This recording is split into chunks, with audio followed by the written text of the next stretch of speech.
kasih Bapak buat kasih-Mu bagi kami. Terima kasih buat waktu yang sudah Kau berikan bagi kami untuk berbakti kepada Engkau. Terimalah setiap pujian kami Tuhan, menjadi dupa yang berbau harum yang menyenangkan Engkau. Tiba saatnya kami ingin mendengarkan firman-Mu. Biarlah Engkau berkata-kata melalui hamba-Mu ini. Sembunyikan hamba di balik salib-Mu. Biarlah bukan hamba yang berkata-kata, tetapi Roh Kudus yang ingin menyampaikan isi hati untuk jemaat-Mu di tempat ini. Berilah kami telinga seorang murid untuk mendengarkan setiap perkataan firman, dan firman itu boleh menjadi rema di dalam hidup kami dan boleh kami lakukan. Kalau masih ada kuasa-kuasa kegelapan, kami bersatu hati di dalam nama Tuhan Yesus Kristus. Kau keluar, kau tidak boleh mengambil satupun benih firman yang ditaburkan pada pagi hari. Terima kasih Bapak, terima kasih Tuhan, terima kasih Roh Kudus. Di dalam nama Tuhan Yesus Kristus yang siap mendengarkan firman, katakan amin. Silakan duduk Bapak Ibu. Shalom. Shalom. Wah, semangat ya, luar biasa. Haleluya. Terima kasih buat kesempatan saya boleh ada di tempat ini. Tuhan Yesus baik. Ya, saudara. Sebelumnya saya ingin memperkenalkan diri. Nama saya Ivan Wijaya. Saya asli orang Surabaya.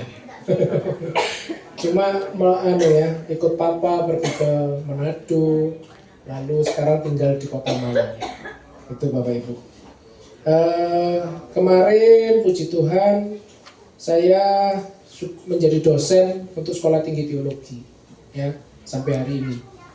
Dan bulan lalu Tuhan baik, saya menyelesaikan S3 saya. Ya, puji Tuhan. 2 bulan lalu Tuhan juga baik lagi. Saya menyelesaikan S2 manajemen.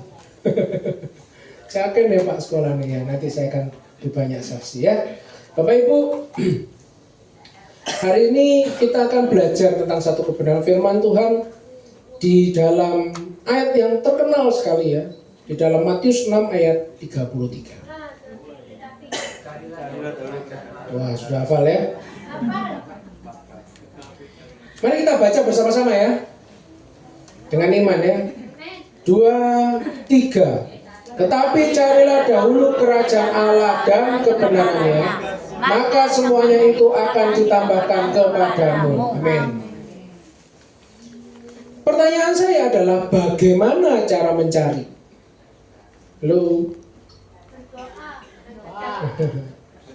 Kita bisa tafsirkan banyak hal ya.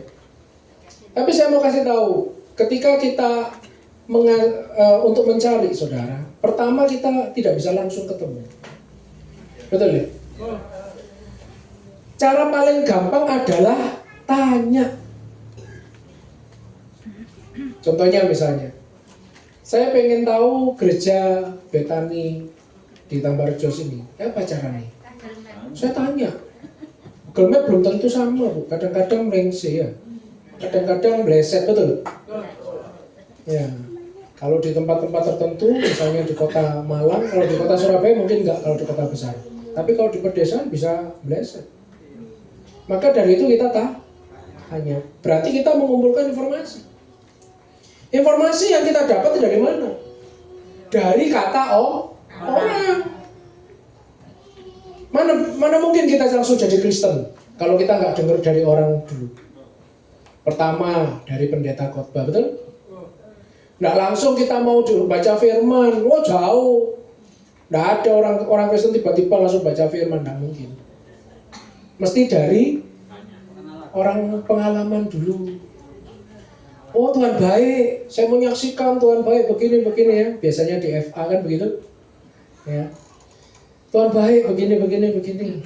Tuhan tolong saya dan lain sebagainya. Berarti dari informasi. Tapi yang diminta di sini adalah 2 hal yang harus dicari, yaitu yang pertama kerajaan Allah, yang kedua kebenaran. Banyak pendeta bilang bahwa kebenarannya itu adalah firman Tuhan, bukan. Kebenarannya itu apakah benar bahwa tempat itu adalah kerajaan Allah. Makanya yang dipakai bukan logos di situ, tapi dikaiosune. Apa arti kata dikaiosune? Artinya Anda masuk ke situ. Saya nggak tahu bahwa ini gereja Betani. Kalau belum, saya kalau cuman dari depan, oh iya kelihatan tulisannya gereja Betani. Betul?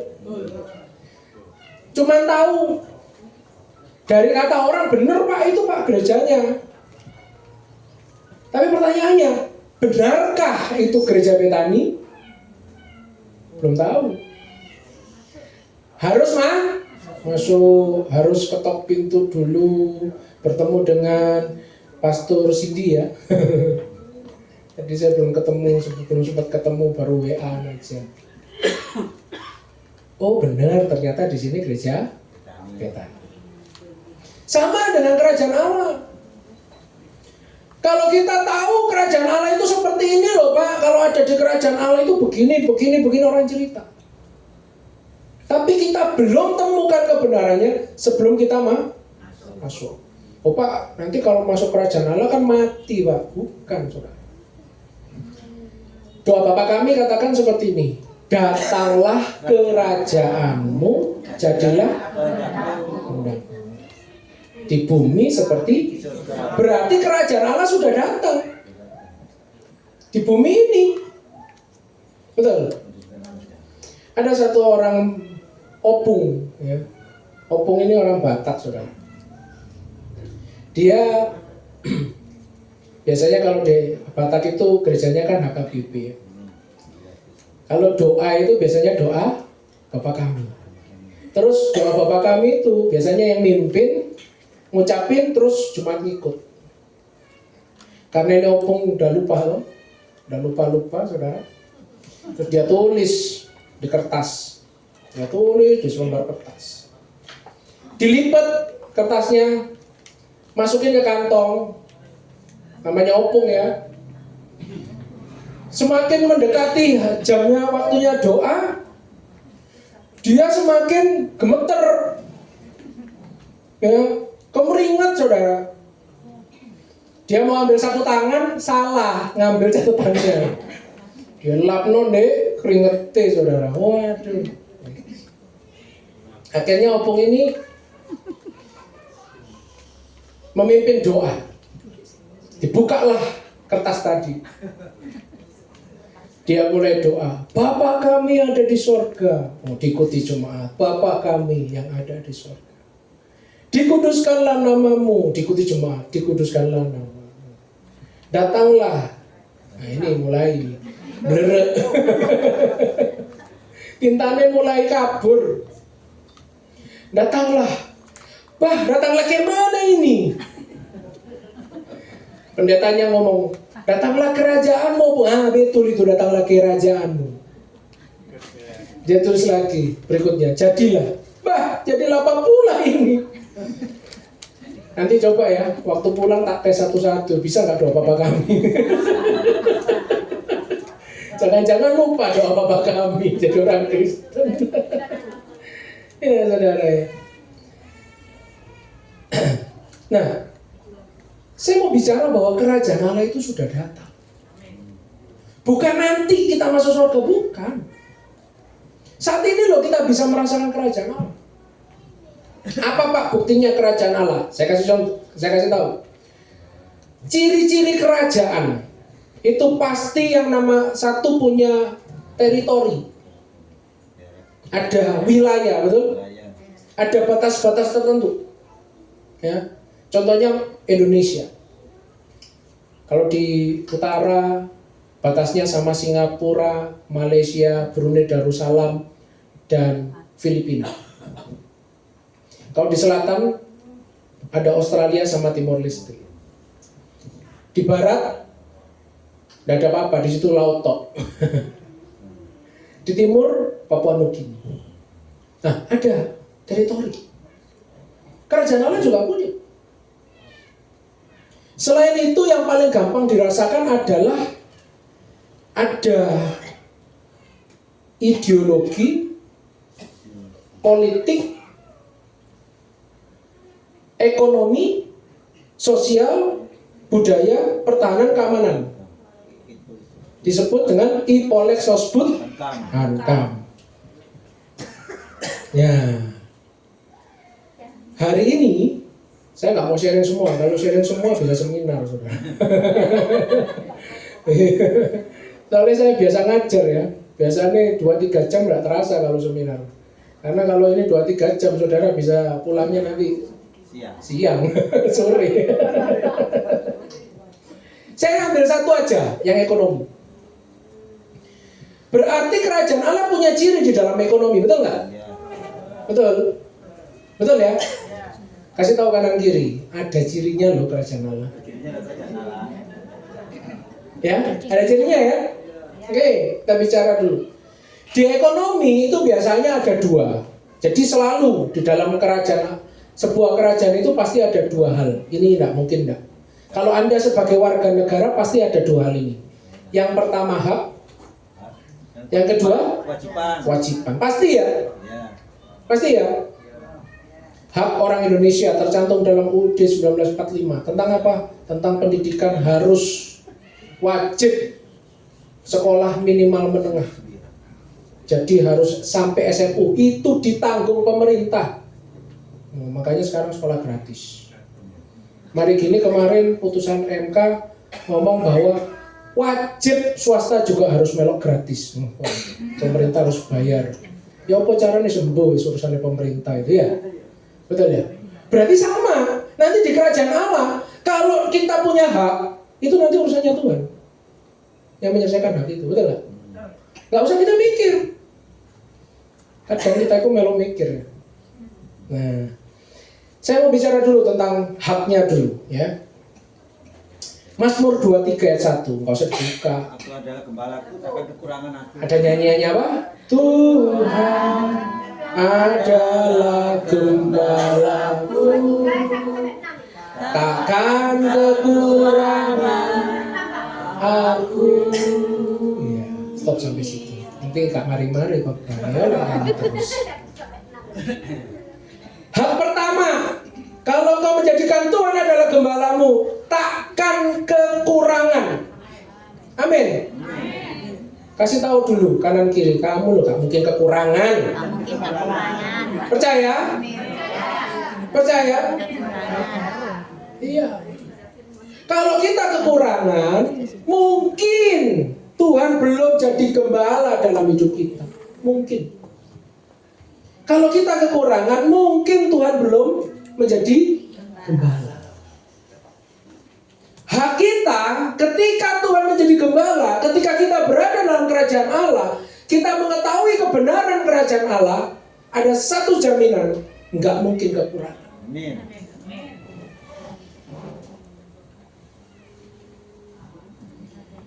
Kalau ini kita pegang, kita yakin. Kalau ada masalah cari ke Tuhan.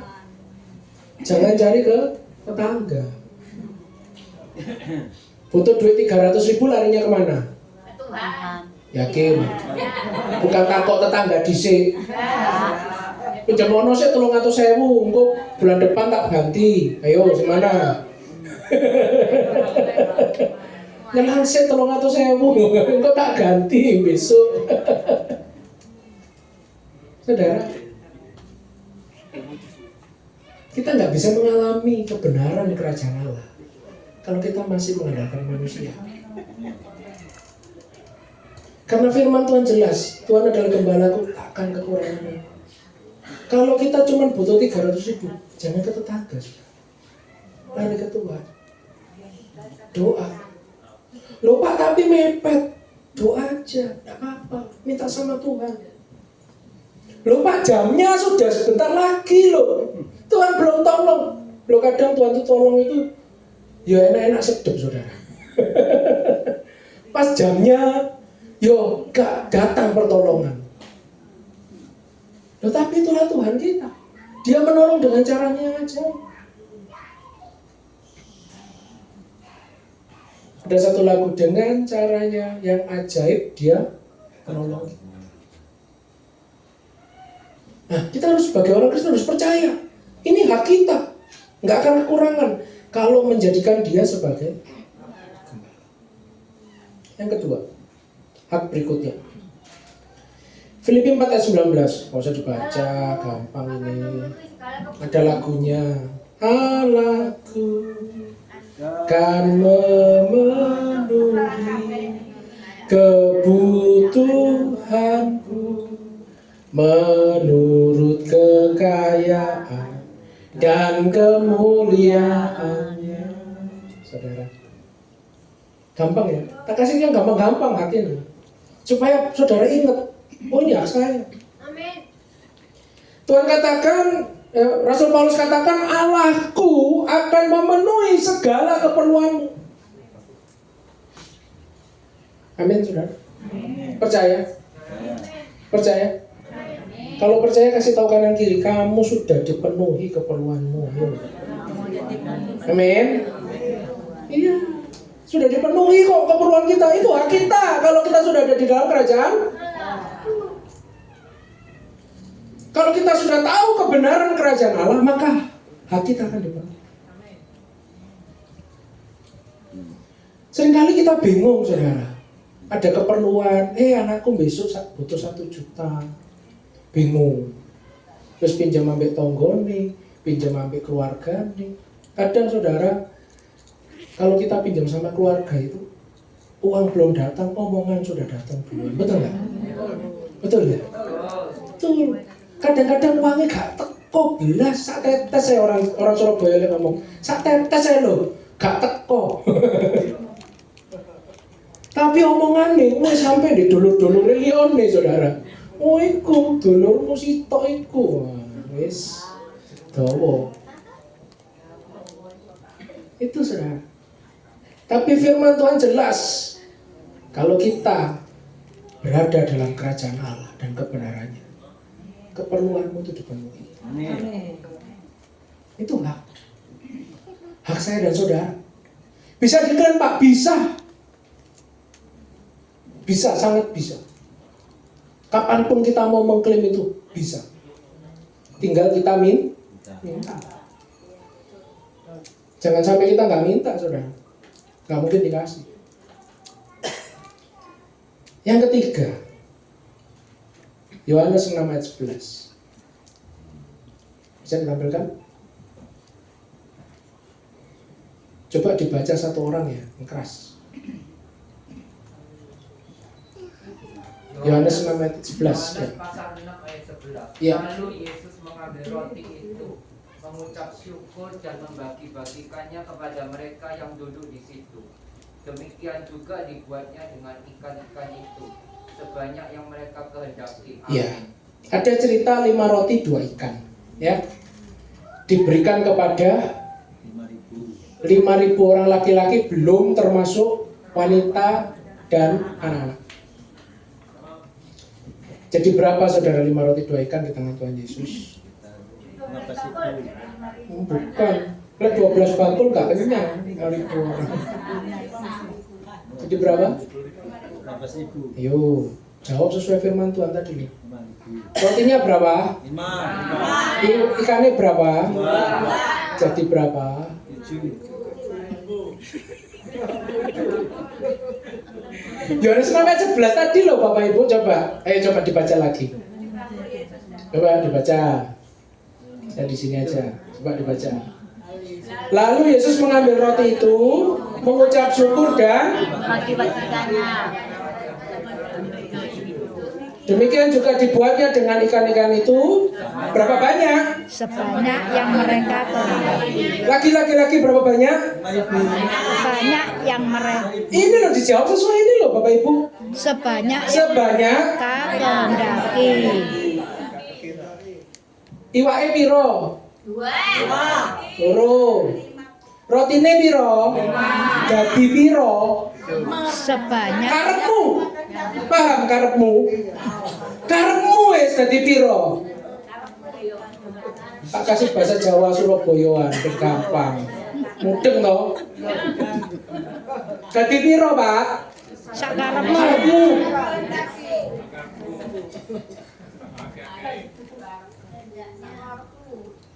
Ada orang bilang, coba kalau itu sekarang, gak mungkin sisa 12 bakul. Soalnya apa? Ini bungkus kabel, mau pulang. Tapi karena ada ayat ini, untungnya ada ayat ini, saya yakin meskipun kabeh bungkus tetap sisanya 12 bakul. Kenapa? Karena firman Tuhan mengatakan sebanyak yang mereka Sakarmu. ini hak. Saya kasih tahu haknya orang Kristen. Berkat itu stop saat kita bilang stop. Percaya? Percaya, harus percaya. Ini hak kita loh. Sebanyak yang mereka jadi lek jalan ambil Tuhan sing akeh. Betul? Betul? Betul nggak? Kasih tahu sing kanan kiri, ayo revisian doamu. Koyo salah selama bikin doa. Saya punya jemaat di Gresik ya saudara ya. Saya jelaskan firman ini. Dia bilang, Pak, kalau gitu saya salah doa. Loh kenapa? Saya dulu doa, Tuhan, saya minta mobil. Tuhan kasih mobil gitu loh Pak. Iya. Tapi ada yang embel-embelnya Pak. Loh apa yang embel-embelnya? Rusak nggak apa-apa Tuhan, kok tak bener no? Tiap bulan loh mobil itu rusak. Oh no ay, sing labrange pedot, sing gase gak iso masuk dan lain sebagainya. Ada aja saudara. Sing salah siapa? Salahnya dewe sing njaluk. Karena firman Tuhan katakan sebanyak yang mereka kehendaki. Makanya saudara kalau minta mobil hati-hati. Saya doa sama Tuhan, saya minta mobil baru, mintanya gitu. Wes pokoknya aja tambah embel-embel, tak cicil gak apa-apa, nyicil temenan saudara. Loh kan sebanyak yang mereka, nah, iya. Kalau kau mintanya dicicil, dia dicicil semua. Betul nggak? Yang salah siapa? Sendiri. Berarti nanti waktu pulang kita harus merevisi doa. Wis anakku iki ya tak sekolahno sampai dukur dadi dokter. Ya toh? Ya. Itu sing anak pertama. Sing adi ya iki goblok iki wis masuk teologi ae.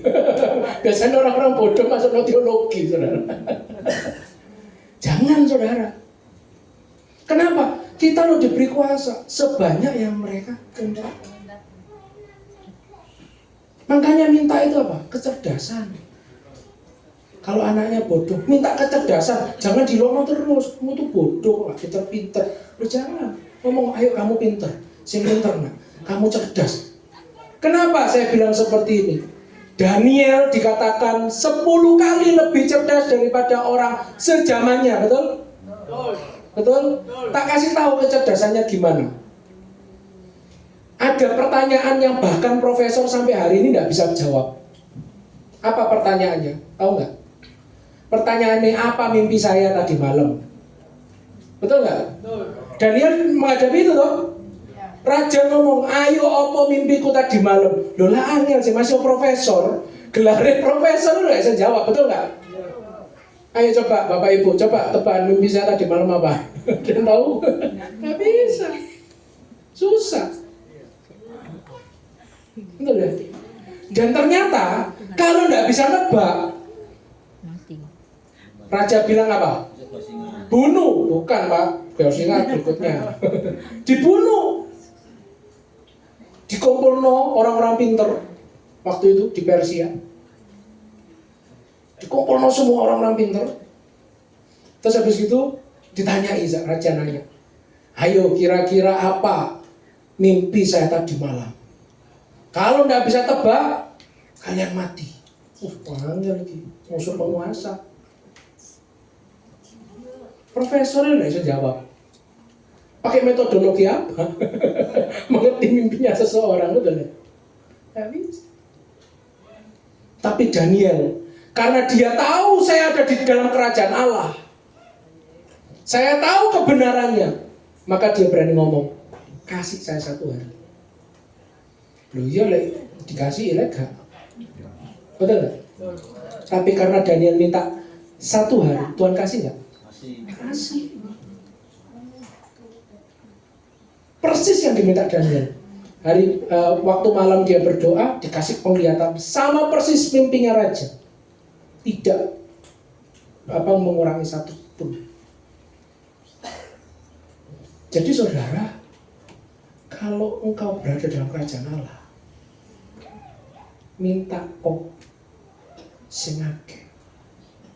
Mantuan tadi sebanyak yang mereka, berarti artinya bahasa Surabaya apa? Sakarmu wis. Betul. Mintanya banyak. Di Surabaya saya juga melayani satu ibu-ibu. Dia doa, Pak, puji Tuhan saya dapat rumah. Terus saya kasih ayat ini. Kayaknya saya salah doa. Loh kenapa, Bu? Iya. Aku minta rumah, Pak. Aku ngomong sama Tuhan, Tuhan aku minta rumah. Cili gak apa-apa. Di belakang rumahnya orang gak apa-apa. Lu Tuhan kasih lu persis kecil di belakangnya rumah orang, cuma bisa lewat jalan setapak itu loh. Tahu loh, ada tuh di Surabaya setapak itu kecil itu loh. Di belakangnya rumahnya orang persis. Tuhan kasih. Wes Pak, tak revisi doa. Beberapa tahun kemudian ketemu lagi. Oh, rumahnya sekarang besar. Terus tapi dia bilang lagi, kayaknya saya salah doa lagi. Loh kenapa?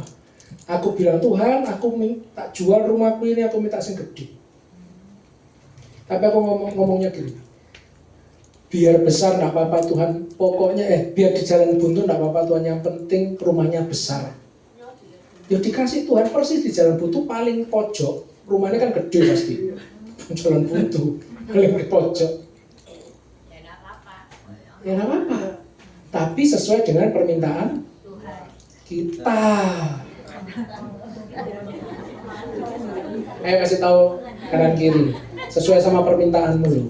Tuhan kasih. Amin. Itu hak saya dan saudara. minta mobil. Hak yang berikutnya, 1 Tawarin 4 ayat 10. Gak usah dibuka, gampang ini. Kiranya Engkau memberkati aku berlimpah-limpah dan memperluas daerahku, dan kiranya tanganmu menyertai aku dan melindungi aku daripada malapetaka, sehingga kesakitan tidak menimpa aku, dan Tuhan mengabulkan seruan doa. Dikabulkan nggak sama Tuhan? Dikabulkan. Padahal Yabes itu minta berlimpah-limpah berkat. Dikabulkan nggak? Ada yang minta 1 juta, Tuhan kabulkan nggak? Ada. Kalau minta 1 miliar? Enggak dikei, pergi. Kalau minta 100 miliar dikabulkan nggak? Karena tadi firman Tuhan katakan seperti yang mereka hendaki. Saudara gini, saudara minta 1 miliar dikasih sama Tuhan 10% kan lumayan. Betul ya? Minta 1 juta dikasih 10%, 1.000 bener. Bener. Gak apa-apa Tuhan ngabulno, tapi aku minta segede. Kayak Yabes, dia bilang, Tuhan berkati aku berlimpah-limpah. Dia minta diperluas tanahnya. Bagi kita biasa, karena kita tinggal di era modern. Zaman dulu, itu tanah itu sudah dipetak-petak. Ini punya suku Dan, ini punya suku Lewi, nggak ada Lewi, Yehuda. Ini punya suku Manasye, ini punya suku Gad. Semua udah dipetak-petak. Saya tidak tahu Yabes ini suku mana. Nggak ditulis di Alkitab, karena cuma 2 ayat ini. Saya tidak tahu Yabes ini siapa, latar belakangnya bagaimana. Hanya ditulis dua ayat ini. Tapi yang jelas, dia minta Tuhan perluas daerahku. Yang dimana Tuhan sudah petak-petak daerah itu, ini punyanya Dan, ini punyanya suku Gad, ini punyanya suku Yehuda, ini punyanya Benyamin, ini punyanya Manasye, ini punyanya Efraim. Semua sudah dipetak-petak. Dan saya nggak paham bagaimana cara Tuhan memperluas daerahnya dia. Bahkan saya mau kasih tahu, Yabes minta sesuatu hal yang tidak mungkin, tapi Tuhan kasih. Saudara jangan takut minta sama Tuhan. Engkau punya hak. Asal engkau berada dalam kerajaan Allah, engkau punya hak itu. Minta jangan sedikit. Tadi kan sebanyak yang mereka kehendaki. Kita yang besar. Kalau kita mintanya sedikit, ya cuma dapat sedikit. Bukan salah Tuhan. Terus anakku kok sekolahnya sampai SMA, ya SMA toh. Coba ngomong, nanti anakku, cucuku, wes pasti sampai S3, pasti jadi dokter spesialis. Boleh nggak? Boleh. Mau minta kok nggak bayar. Kadang kita itu sungkan. Kenapa? Karena kita berpikir bahwa saya kok mampu. Tuhan nggak pernah lihat kau mampu apa enggak. Tuhan cuma lihat kalau kau ada di dalam kerajaannya, hakmu pasti dipenuhi. Amin. Iya.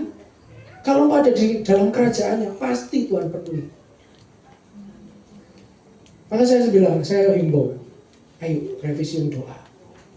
Doanya kita mungkin salah. Apa yang salah dalam kita? Mungkin kita minta anak kita begini, mungkin kita minta rumah yang begini, kita minta begini. Kayaknya salah semua. Mungkin kita minta pelayanan yang begini. Saya dulu masih kecil, sekitar umur 12 tahun, saya masuk di Betani Citraland. Saya dulu di Betani Citraland. Tapi karena masih umur segitu ya saya nggak kenal dengan pendetanya. Cuma ikut-ikut aja sama tante saya. Saya cuma bilang satu saat saya pengen jadi pengkhotbah di mimbar. Cuma saya bilang gitu. Sekarang saya mulai Tuhan kasih mimbar ke mimbar, saya memberitakan Injil. Karena minta. Waktu COVID, saya bilang Tuhan, mumpung COVID saya nggak ada kegiatan, saya tak sekolah lagi, kuliah. Pertama waktu itu dapat tawaran untuk jadi S3 teologi. Oke, saya ambil. Terus ketika saya bertemu dengan banyak orang dalam usaha saya bertemu dengan profesor dan lain sebagainya. Mereka menuntut, Pak, Bapak itu harus sekolah, minimal paling enggak punya magister manajemen. Ya wis, aku sekolah mana. Jadi saya ambil 2 sekali jalan. Teman saya, orang di Pakuan City sini, dia bilang, gini loh, lek wis main ini perlu jadi avokat. Aku kuliah SH. Oh ya wis tak melok SH. Jadi 1 tahun saya kuliah 3. S1 hukum, S2 manajemen, S3 teologi. Kok bisa? Karena saya berdoa minta, Tuhan beri saya kecerdasan 10 kali orang lebih cerdas daripada orang sejamannya. Minta, hasil dari minta. 2E, gak tahu. Nanti caranya Tuhan yang mencukupi. Karena firman Tuhan tadi katakan, kalau Tuhan adalah gembala, gak akan kekurangan. Allahku akan mencukupi. Betul gak? Kalau kita minta, nanti saatnya, pada saatnya Tuhan, ya, saya yakin kok semua permintaan kita pasti Tuhan penuhi, tapi nunggu. Saya kasih contoh. Ada anak kecil umur 3 tahun minta sama bapaknya, Pak, aku minta motor, dikasih enggak? Enggak mungkin. Tapi apakah orang tuanya masih ingat ketika dia dewasa? Sangat ingat pasti, betul enggak? Mesti di dalam doanya pasti satu saat akan Kasih. kapan dikasihnya? Waktu sudah siap. Saya selalu berpikir begitu. Ketika kita minta besar, Tuhan aku minta 1 miliar, 100 miliar, tidak apa-apa minta aja. Tapi saya kasih tahu, Tuhan bukan tidak menjawab, tapi Tuhan kasih proses kamu supaya kamu bisa terima itu pada waktunya ketika kamu siap. Itu yang saya percaya sampai hari ini. Saya nggak percaya dengan doa itu nanti dijawab, bisa dijawab, bisa tidak. Enggak, saya jawabannya iya, tapi tak proses dulu ya nak. Sampai kamu siap, tak kasih. Demikian juga kita. Kita mungkin belum siap terima uang sebesar itu. Ya, sekarang. Tapi nanti Tuhan kasih proses, benar nggak? Di dalam kehidupan Tuhan kasih proses kan? Ini anakku, ayo kamu belajar ini. Kamu ketemu ini, kamu disakiti hati. Seperti Yusuf. Yusuf itu kan mintanya tinggi kan? Dikasih penglihatan, wah nanti ayahnya, saudara-saudaranya tunduk sama dia. Wah katane saudara-saudaranya iki, wong iki guyon nah. Orang Surabaya bilang guyonan hari-hari ini. Wes, buang aja ke Mesir, diperbudak. Itu kan ceritanya. Tapi apakah janji Tuhan tentang Yusuf menjadi penguasa itu berhenti? Tidak. Yusuf melalui proses. Ya. Dia difitnah. Masuk penjara. Dibohongin sama juru minuman. Betul? Saatnya tepat dia diangkat. Saya terlalu yakin dengan cara Tuhan seperti itu. Kita hari ini minta yang besar. Jangan takut, jangan khawatir. Tuhan pasti kasih. Kapan? Kita tunggu diproses dulu. Diproses lagi. Diproses lagi. Sampai kita siap. Dan sebenarnya proses yang panjang dari Yusuf, Tuhan kasih satu persiapan sebenarnya. Supaya dia bisa mengampuni saudaranya. Yusuf adalah satu-satunya orang yang sakit hati bisa balas dendam. Betul nggak? Bisa. Saat itu kalau dia bilang, mati nih semua saudara. Mati nggak? Mati saudara. Tapi Tuhan proses dia lewat difitnah. Lewat dia masuk penjara. Lewat dia melayani di penjara. Dia bisa mengampuni. Ada satu kata agung yang keluar dari mulutnya dia. Kejadian 50 ayat 20. Engkau mereka-rekakan yang jahat, tapi Allah mereka-rekakannya untuk kebaikan. Dia bisa ngampuni. Tuhan tahu kalau dia umur 13 jadi penguasa. Kalau dia umur 17 jadi penguasa, saat itu mati semua saudara-saudaranya. Betul? Tapi ketika diproses sama Tuhan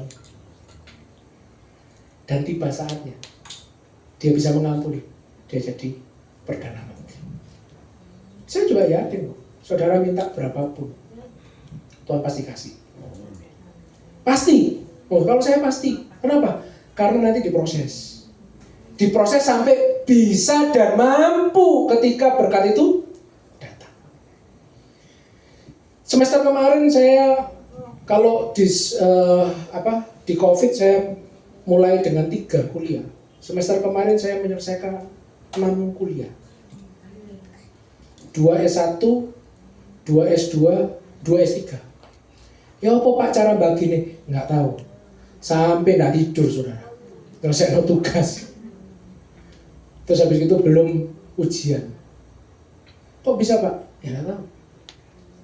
Tapi saya yakin karena itu doa saya beberapa tahun yang lalu. Tuhan, berkati aku berlimpah-limpah, perbuat yang besar di dalam hidupku. Supaya itu jelas berasal daripadamu. Itu saya minta saudara. Perbuat yang besar, yang pasti ini bukan dari manusia, tapi dari Tuhan. Saya minta. Kalau orang-orang biasanya Pak maksimum itu kuliah itu 24 SKS. Betul ya? Maksimum itu. Saya 24 mata kuliah. Total 86 SKS 1 semester kemarin. Ya apa Pak? Nggak pecah nggak? Buktinya saya masih bisa berdiri hari ini di depan saudara. dan selesai satu-satu. Selesai tesis, selesai disertasi. Semester ini saya masih 4 kuliah lagi, masih ada tesis dan disertasi, jalan lagi baru. Ya apa pacaran nih, wis pokoknya kalau sama Tuhan mesti enak. Kapan? Nanti Tuhan proses, pas waktunya tepat, pasti naik, pasti digenapi doa-doa kita. Saya pernah doa saudara untuk kakek saya. Saya berdoa 36 tahun. Doa. Minta apa? Keselamatan. Tuhan kasih keselamatan. Karena kakek saya itu masih itu ya, Konghucu ya. Saya minta Tuhan keselamatan. Setiap kali ketemu sama dia saudara, saya diomongin mesti pendeta Alex Tanu Saputra itu welek terus. Kenapa? Karena dia orang Mojokerto. Ngerti banget siapa itu Pak Alex. Ngerti banget itu apotek, apa itu namanya? Yang di alun-alun itu. Itu loh. Mamane Pak Alex itu di apotek itu. Cerita kejelekannya. Lihat saat Pak Alex pendeta mana. Setiap hari, setiap kali saya ke sana, selalu saya cuma menjadi pendengar yang baik. Saya tidak mau bantah apapun, wis. Saya cuma bilang, kok, tapi Tuhan Yesus itu beda. Cuma itu aja saya bilang. Tuhan Yesus Pak bisa mengasihi. Saya doa terus 36 tahun. Ketika dia di Rumah Sakit Nasional Hospital, saya ingat banget, dia bilang gini, engkau boleh jadi Katolik. Karena dia tahu kalau saya sudah menginjil. Saya bilang, terserah engkau. Satu aja jawaban pertanyaannya Ivan. Engkau percaya Tuhan Yesus sebagai Tuhan dan Juru Selamat? Percaya sih, aku belum yakin. Coba ngomong. Aku percaya Tuhan Yesus sebagai Tuhan dan Juru Selamat. Wes terserah mau baptis Katolik, mau baptis apa, percaya sembarang. Saya bilang. Kenapa? Karena jiwanya sudah selamat. 36 tahun saudara. Dan setiap tahun kalau Sinja ketemu sama dia, selalu yang diomongnya jeleknya pendeta. Pendeta iki lah, pendeta iki, wes. Semua pendeta sak Mojokerto dia kenal dan dia tahu kejelekannya satu persatu. Dia cerita. Tapi saya minta keselamatan. Saya yakin kok kalau kita minta keselamatan keluarga kita, pasti Tuhan kasih. Betul nggak? Pasti. Bo terakhir, bo saat-saat, detik-detik terakhir. Pasti Tuhan kasih. Nah, itu hati kita. Nah, ayat yang disukai jemaat ayat apa?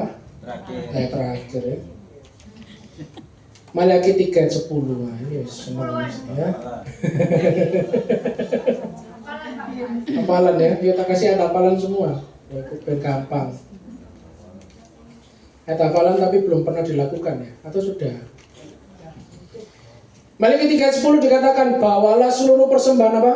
Persepuluhan itu ke dalam rumah perbendaharaan, supaya ada persediaan makanan di rumahku, dan ujilah aku, firman Tuhan semesta alam, apakah aku tidak membukakan bagimu tingkap-tingkap langit dan mencurahkan berkat kepadamu sampai berkelimpahan. Di sini ada dua hal, ada hak dan kewajiban. Hak kita Tuhan kasih, kalau kamu memberi persepuluhan kewajibanmu, Tuhan akan buka tingkap-tingkap langit, mencurahkan berkat sampai berkelimpahan. Kita pengennya hak, tapi ada dituntut kewajiban nggak gelem. Apa kewajiban bagi warga Indonesia? Bayar pajak. Jalan motor bayar pajak. Betul? Naik mobil bayar pajak, betul? Iya. Dapat penghasilan lo bayar pajak. Kita diem di rumah bayar pajak. PBB, betul? Nah, saudara mau masuk di kerajaan Allah udah mau bayar pajak. Kok enak jadi ini Tuhan. Bayar perpuluhan. Saya selalu katakan lebih baik kau bayar perpuluhan daripada engkau kasih persembahan. Mending kau bayar perpuluhan. Kalau disuruh pilih ya, ada orang, Pak saya cuma punya segini. Ya udah, kalau kau pilih daripada kau kasih persembahan, mending kau bayar perpuluhan. Ada orang datang sama saya, Pak, kalau bayar perpuluhan itu bagusnya dari mana? Dari gaji saya atau tak potong-potong dulu baru dibayar? Saya sebagai pendeta saya ngomong gini, terserah.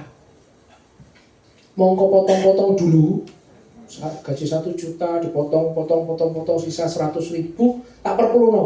Berapa? Yang penting kau lakukan.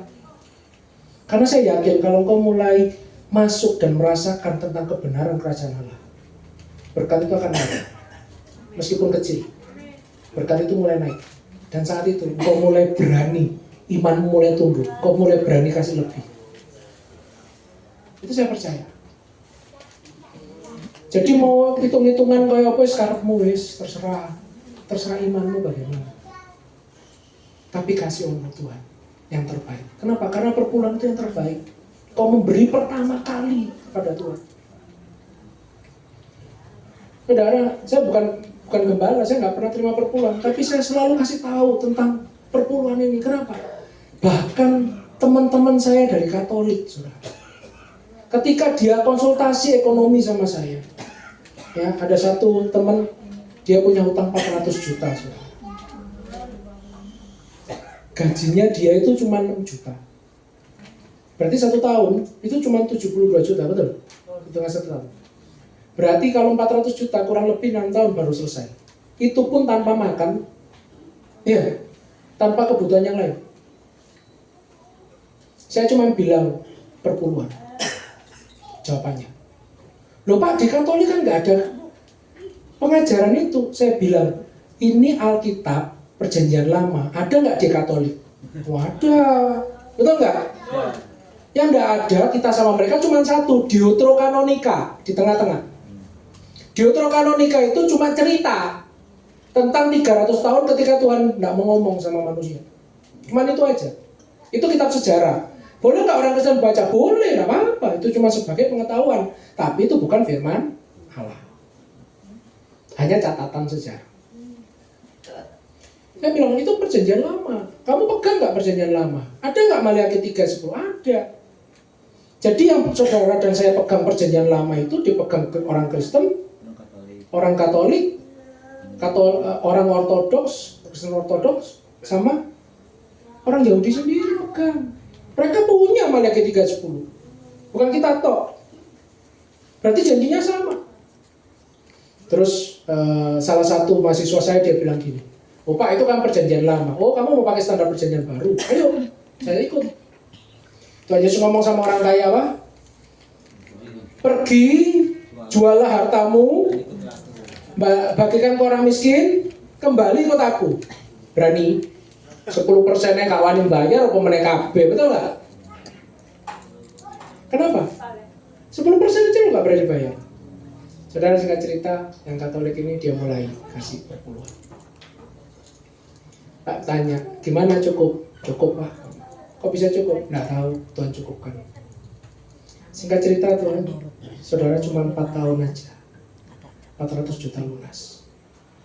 Ya apa caranya? Nggak tahu. Saya pun secara matematika nggak ngerti. Saya nggak paham ekonomi surgawi. Tapi yang jelas kalau engkau minta lunas, dia lunasi. Tapi bayaran dulu kewajiban. Jangan kita mau minta tuntut hak, tapi nggak mau kewajiban. Hei, bayaran kewajiban. Dimanapun kau berada, kau perpuluhan di gereja ini, ayo kasih perpuluhan. Jangan takut kasih perpuluhan. Pak saya mampunya cuma sekian, nggak apa-apa. Lakukan dulu. Saya mampunya tak potong-potong, ya wes lakukan dulu wes. Kecil nggak apa-apa. Karena mulai dari kecil engkau akan merasakan, oh aku benar-benar berada dalam kerajaan surga. Di situ engkau akan merasakan kebenaran kerajaan surga. Amin. Untuk kebenaran firman Tuhan, mari kita tundukkan kepala. Kita angkat satu pujian ya. Doa ya, kiranya kau memberkati aku berlipat.